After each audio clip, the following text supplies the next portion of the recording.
आऊज़ुबिल्लाहिमिनश्शैतानिर्रजीम बिस्मिल्लाहिर्रहमानिर्रहीम।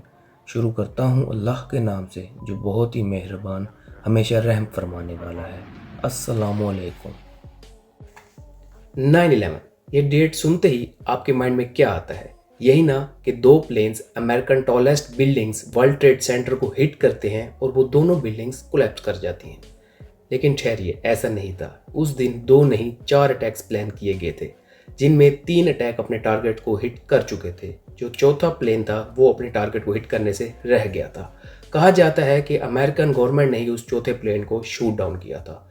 इतने बड़े वाक़ये के बाद स्टॉक एक्सचेंज क्रैश कर चुकी थी, बहुत से लोग ज़ीरो हो चुके थे। लेकिन हैरानगी की बात, इसी टाइम पे कुछ लोग बिलियन कमा गए, काफ़ी लोग अमीर हो गए। अमेरिका ने अपनी एयर स्पेस 2 दिन के लिए टोटली क्लोज कर दी थी और एक ऑपरेशन स्टार्ट किया था, ऑपरेशन येलो रिबन।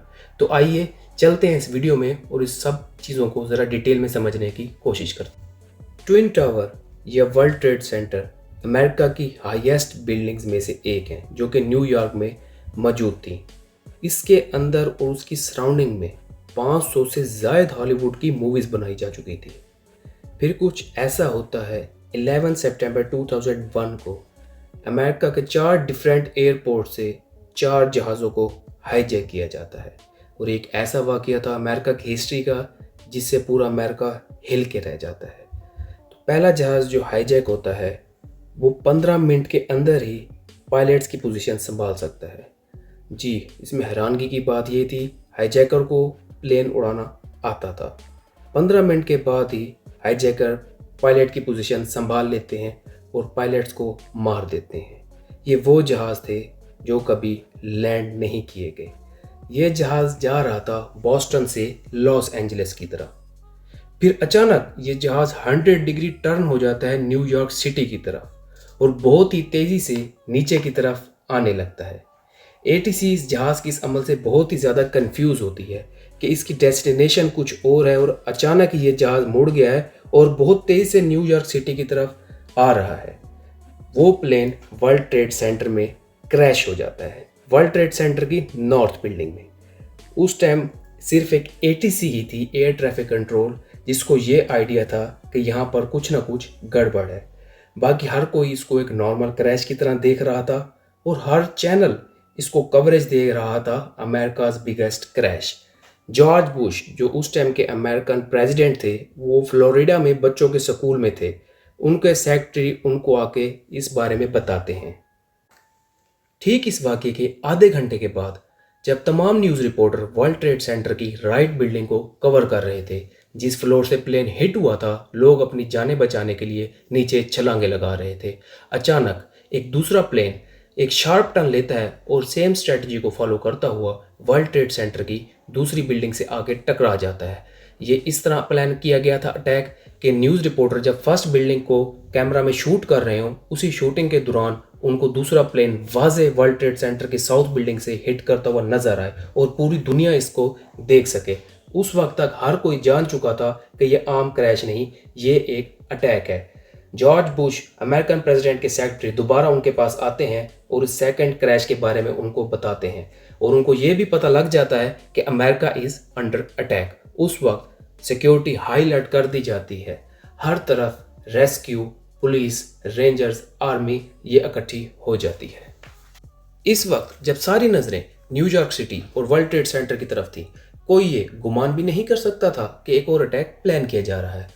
एक प्लेन तेज़ी से अमेरिकाज कैपिटल वाशिंगटन की तरफ रवाना होता है।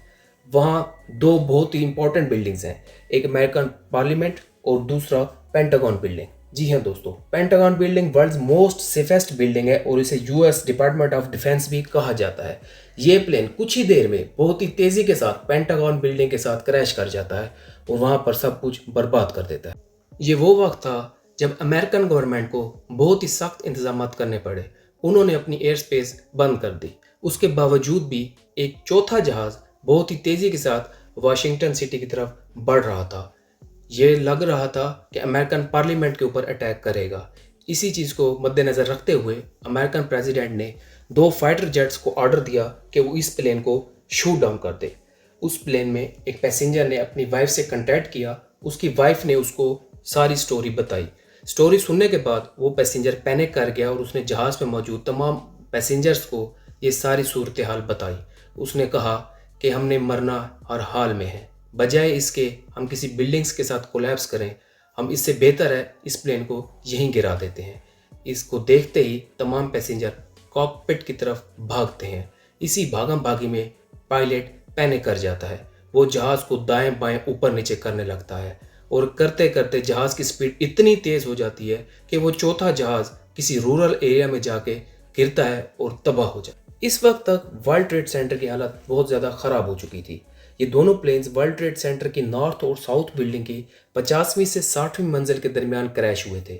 हुआ कुछ ऐसा था, क्रैश से नीचे वाली बिल्डिंग में से लोगों को इजीली रेस्क्यू कर लिया गया था, लेकिन जो लोग क्रैश से ऊपर वाली बिल्डिंग में फंसे हुए थे उनको रेस्क्यू करना बहुत ज़्यादा मुश्किल था। इसका एक ही हल था कि किसी तरह इन लोगों को बिल्डिंग की टॉप तक पहुंचाया जाए और वहां से हेलीकॉप्टर के थ्रू इनको रेस्क्यू किया जाए। इन टॉप फ्लोर पे फंसे लोगों को गाइड किया जाता है कि ये जल्द से जल्द बिल्डिंग की टॉप पर पहुंच जाएं ताकि इनको रेस्क्यू किया जा सके।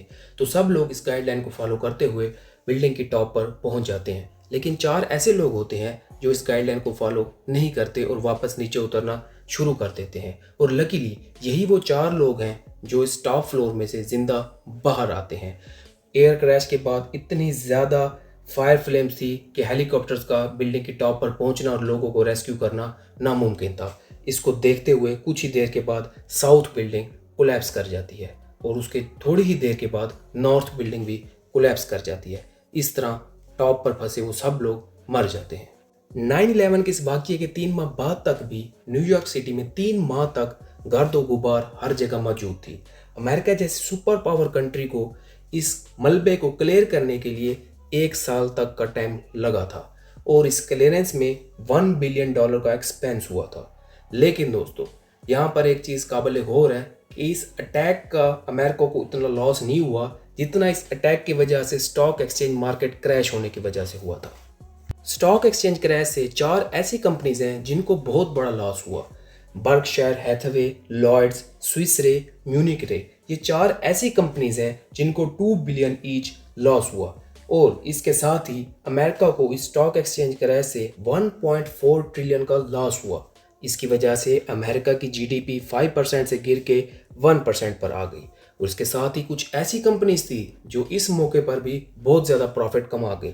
लोगों ने फ़ौरन अपनी इन्वेस्टमेंट वॉर कंपनीज जैसा कि गन्स, फाइटर जेट्स, टैंक बनाने वाली कंपनियों में इन्वेस्ट कर दी, क्योंकि लोगों को पता था कि अमेरिका बैक अटैक करेगा। और इस तरह इन्होंने बहुत ज़्यादा प्रॉफिट कमाया। अमेरिका ने FAA means federal aviation administration के साथ मिलकर अपनी एयर स्पेस टोटली क्लोज कर दी थी। और दोस्तों, यहाँ स्टार्ट होता है ऑपरेशन येलो रिबन। जी हाँ, ऑपरेशन येलो रिबन में अमेरिका ने कनाडा को रिक्वेस्ट की कि वो तमाम फ्लाइट्स डाइवर्ट कर ले कनाडा की तरफ। और इस तरह 240 से लेकर 250 फ्लाइट्स कनाडा में लैंड होती हैं। 30,000 से 40,000 पैसेंजर कनाडा में 2 दिन के लिए फंस कर रह जाते हैं। इस फ्लाइट डिवर्जन में सबसे ज़्यादा हैरानकुन चीज़ गेंडर एयरपोर्ट कनाडा पर होती है। गेंडर जो कि एक छोटा सा टाउन है जिसकी टोटल आबादी उस वक्त सिर्फ 11,000 थी और दिन में 1 या 2 फ्लाइट्स यहाँ पर लैंड होती थी। जब उनको कहा जाता है कि आपने 38 फ्लाइट्स को यहाँ पर लैंड करवाना है तो पूरे एयरपोर्ट पर हलचल सी मच जाती है और बिल आखिर बहुत मुश्किलों के बाद वो इन 38 फ्लाइट्स को मैनेज करते हैं लैंड करवाने में और 7,000 पैसेंजर गेंडर एयरपोर्ट पर फंस जाते हैं। जी हाँ, उस टाउन की टोटल आबादी 11,000 और ऊपर वहाँ पर 7,000 पैसेंजर फंस जाते हैं। लेकिन वहाँ के लोग बहुत मदद करते हैं, लोगों के लिए खाना लेके जाते हैं, उनको कपड़े देते हैं, क्योंकि 2 दिन के लिए एयर स्पेस कम्प्लीटली बंद थी। 9/11 2001 को 4 साल गुजर चुके थे। फिर फाइनली 2006 में नॉर्थ टावर को रीबिल्ड किया जाता है। 2013 में इसकी कंस्ट्रक्शन कंप्लीट होती है और 2014 में इसको रीओपन कर दिया जाता है। ये स्टिल अमेरिका की लार्जेस्ट बिल्डिंग में से एक है।